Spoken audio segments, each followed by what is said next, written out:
COVID-19, make no mistake about it, are going to leave a mark in history for the city of New Orleans.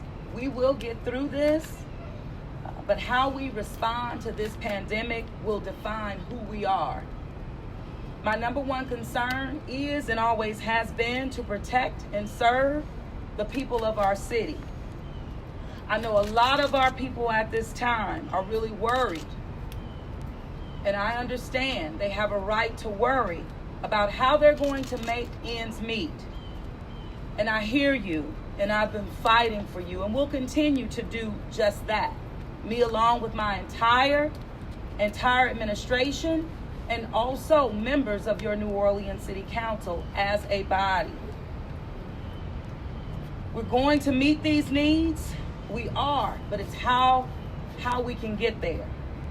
My goal, that we get through this and we get through it together.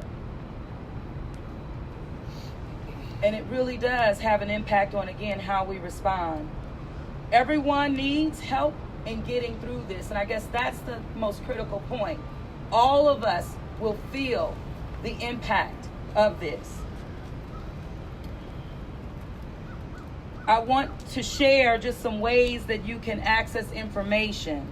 Right now, you can go online to ready.nola.gov and give to Greater New Orleans Foundation, the Response and Restoration Fund that we've activated with our partner, the New Orleans Business Alliance. That is up and running right now. We've seen an increase in funds going there, and we absolutely want to thank all of our partners who have stepped up thus far. The New Orleans Council on Aging is another network that you can give to. Second Harvest Food Bank is yet another, as well as the Gail Benson Community Assistance Fund. You'll learn more about other funds that will be coming online very soon. I'm fighting to help those who are leaving, and really leaving money, meaning in terms of the lack of employment. They're living paycheck to paycheck right now, but much more severity is coming with layoffs that we have seen happening throughout the city of New Orleans.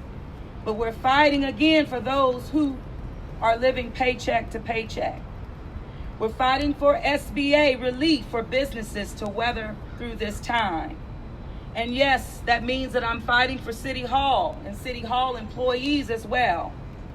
Our government we're really going to need the help in responding to this pandemic. As I mentioned earlier, I've asked for the federal delegation to push for more direct individual assistance, as well as assistance for our businesses and also for city government. We know that unemployment benefits will be deployed, but those will also take time. We know that the waiver was granted to move from 21 days to 14 days, but we're pushing even to eliminate or to alleviate that period. For now, I'm calling on all of your employers, all of our employers throughout the city, to step up where you can and help as we move through this. And we're doing what we can as well as a city to ensure that they have the cash on hand to pay their people, and also for their people to stay home. What that means is that as mayor, I'm exercising my authority to lend my support for the residents and business community to offer, again, their support that's needed to their employees. In response to the COVID-19 outbreak, the city is waiving all fines and fees and interest and penalties on sales tax payments due to the city for up to 60 days. Now, for example, the deadline for February is coming up, which means March 20th. And this is set by ordinance. So we're relaxing the fines and fees and penalties associated with late payments that we do anticipate from our businesses. To do this, again, it will mean that it will impact directly the city's operating budget, but it's necessary at this time because we want to help as best as we can our businesses both small, medium size, and large where it matters. Again, in addition, the city is extending the renewal period for our ABOs. That deadline is fastly approaching, meaning April 1st, and we're extending that out 30 days. It will help tremendously with our businesses as well.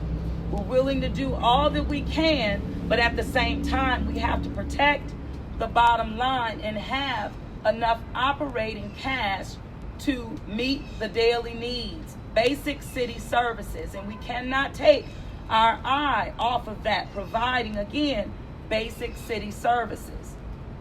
Businesses that have been significantly impacted or closed, such as malls, due to this, will also be a part of this amnesty program.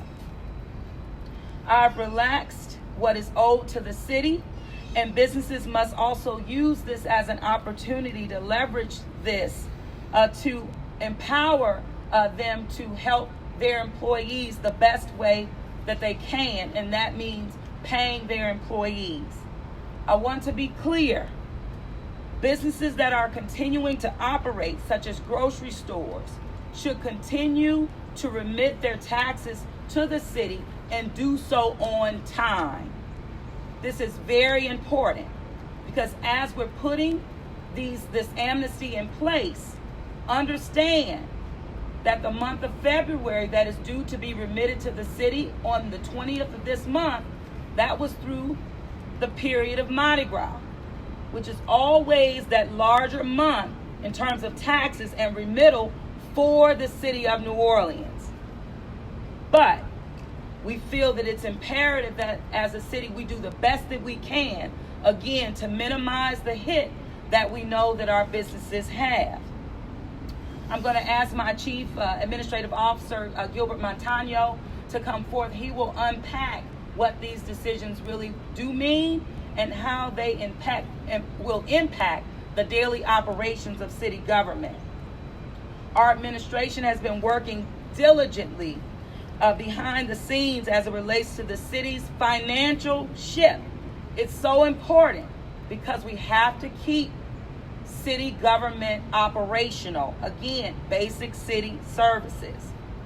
We're also looking at, as we're talking about how this will impact the city and our operations, we're looking beyond not only the next 6 months, but even the next 12 months. The impact to city government and our bottom line will be significant, and it will be felt even a year from now.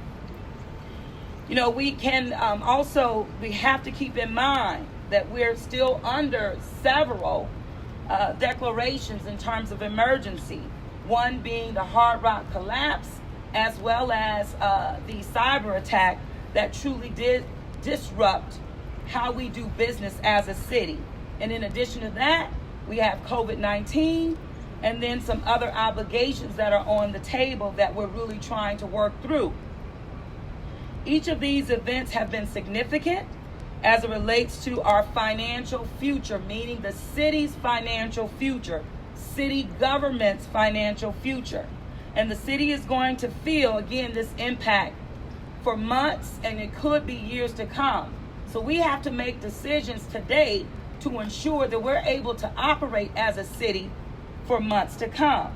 So as you all know, February, March, and April are among the busiest times of the month for the city of New Orleans in terms of tourism, which provides a significant amount of revenue to the city coffers.